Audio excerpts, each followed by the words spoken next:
नमस्कार. जुन्नर टाइम्समध्ये स्वागत आहे. एक धक्कादायक बातमी हाती येत आहे की मी आता उभा आहे जुन्नर तालुका कृषी अधिकारी कार्यालयामध्ये आणि अशी माहिती हाती येते की ठिबक सिंचनाचे बोगस प्रस्ताव सादर करून शासनाची फसवणूक केल्याप्रकरणी कृषी विभागाच्या जुन्नर तालुक्यातील बेल्ले मंडळाच्या 2 कर्मचाऱ्यांवर निलंबनाची कारवाई करण्यात आलेली आहे आणि 3 दुकानांचं कायमस्वरूपी निलंबन करण्यात आलेले आहे. ही कारवाई खेड उपविभागीय कृषी अधिकारी सतीश शिरसाट यांनी केलेली आहे. या प्रकरणी उपकृषी अधिकारी शिवकांत कोल्हे व प्रमिला वाळकू मडके यांच्यावर निलंबन कारवाई करण्यात आलेली आहे. शासनाची फसवणूक करून शासकीय रकमेचा अपहार करण्याचा प्रयत्न केल्याप्रकरणी ही कारवाई केल्यामुळे या विभागामध्ये खळबळ उडालेली आहे. याबाबत सविस्तर माहिती अशी आहे की खेड उपविभागीय कृषी कार्यालयाच्या अंतर्गत जुन्नर, आंबेगाव, खेड आणि शिरूर या तालुक्यांचा समावेश होतो. ठिबक सिंचनाच्या अनुदानाच्या प्रस्तावांची तपासणी करताना बोगस बिलं, चुकीच्या पद्धतीने अपलोड केलेले फोटो याबाबत जुन्नर तालुक्यातील बेल्ले मंडळातील काही प्रस्तावाबाबत हे जे उपविभागीय कृषी अधिकारी शिरसाट सर आहेत त्यांना शंका निर्माण झाली होती. त्यामुळे त्यांनी सगळ्याच या प्रस्तावांची तपासणी करायचं ठरवलं. त्यासाठी त्यांनी एकूण 4 पथकं नेमली. त्यामध्ये बेल्ले मंडळातील ठिबक सिंचनाच्या जवळपास 461 प्रस्तावांची तपासणी करण्यात आली. मग ह्या 461 प्रस्तावापैकी तब्बल 348 प्रस्ताव हे बोगस असल्याचं या चौकशीमध्ये आढळून आलेलं आहे. हे सगळे बोगस प्रस्ताव जर मंजूर झाले असते तर शासनाची तब्बल 2,86,00,000 रुपयांची फसवणूक झाली असती.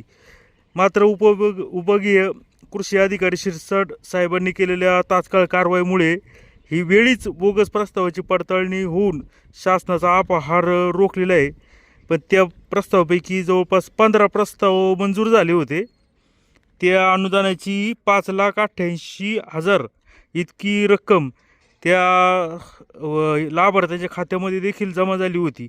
मात्र कृषी विभागाने सदरची रक्कम आता ही वसूल करण्याचे आदेश या लाभार्थ्यांना दिलेले आहेत. या प्रकरणी बोगस बिलं आणि इतर कारणास्तव तुळजाई इरिगेशन बोरी बुद्रुक, ओमसाई ॲग्रो एजन्सी बेल्ले आणि श्रीनाथ इरिगेशन बेल्ले या 3 दुकानांवर वितरक नोंदणी करारातील अटी व शर्तीचे पालन न केल्यामुळं त्यांची जिल्हा स्तरावर जी ठिबक प्रणाली व महा-DBT पोर्टलवरून जी नोंदणी होती ती कायमस्वरूपी रद्द करण्यात आलेली आहे.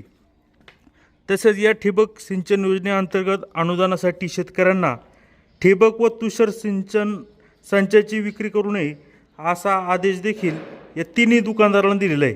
ही कारवाई जिल्हा कृषी अधिकारी संजय काचोळे यांच्या मार्गदर्शनाखाली उपविभागीय कृषी अधिकारी सतीश शिरसाट यांनी या ठिकाणी केलेली आहे. दरम्यान कृषी विभागातील हा धक्कादायक प्रकार चव्हाट्यावर आल्यामुळे कृषी विभागातील भ्रष्टाचार बाबत खळबळ उडाली आहे. शासनाने योजनांमधील भ्रष्टाचार रोखण्यासाठी व योजनांची पारदर्शकपणे अंमलबजावणी करण्यासाठी ऑनलाईन प्रक्रिया सुरू केली. त्यामुळं याच्यामध्ये बनावटगिरीला जी काही बोगस प्रक्रिया आहे ती शोधण्यात व त्याची माहिती घेण्यात यश मिळते. परंतु हे थेट शिरसाट सरांनी जे वेळीच हे जे प्रस्ताव आहे ते चेक केले व त्यांना संशय आल्यामुळे त्यांनी अनेक प्रस्ताव चेक केले. त्यामुळे ही सगळा जो गोंधळ आहे, सावळा गोंधळ तो समोर आलेला आहे. तसं पाहिलं तर हे जे 2 मंडळ अधिकारी होते कृषी अधिकारी यांच्यावर आता निलंबनाची कारवाई करण्यात आलेली आहे. परंतु अशा पद्धतीची अनेक घोटाळे या कृषी विभागामध्ये सुरू आहे. बोगस लाभार्थी नेमून प्रत्यक्षात संच न घेता प्रस्ताव पाठवायचे आणि त्या आधारे बिलं मंजूर करून घ्यायची अशा पद्धतीचे घोटाळे या विभागामध्ये झाल्याचा आरोप किंवा चर्चा देखील आहे. त्यामध्ये वेगवेगळी ट्रॅक्टर योजना असतील, अवजार योजना असेल, बियाणे योजना असेल, त्याच्यामध्ये ह्या कार्यालयाकडं कुणाचं तसं पाहिलं ध्यान नसल्यामुळं इतके मोठे हे घोटाळे उघडकीस आले. तब्बल 348 जर घोटाळे जर करत असतील तर याच्यामध्ये खरं तर अजून देखील या प्रस्तावांची चौकशी करणं गरजेचं आहे. तर आपण या ठिकाणी आलो होतो जे तालुका कृषी अधिकारी आहे त्यांना भेटल्यासाठी. भोसले नाव आहे त्यांचं. परंतु ते आता या कार्यालयामध्ये आता कुठंतरी फिरतीवर गेल्यामुळं आढळून येत नाही आहे.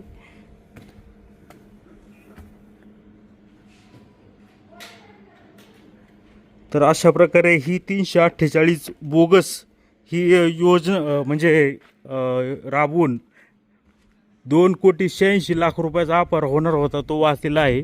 आणि अशाच पद्धतीने बाकीच्या योजनेची देखील प्रस्तावांची व्यवस्थित तपासणी कृषी अधिकाऱ्यांनी करून त्याच्यामध्ये सुद्धा कारवाई करणं गरजेचं आहे. पाहत राहा जुन्नर टाइम्स जुन्नर.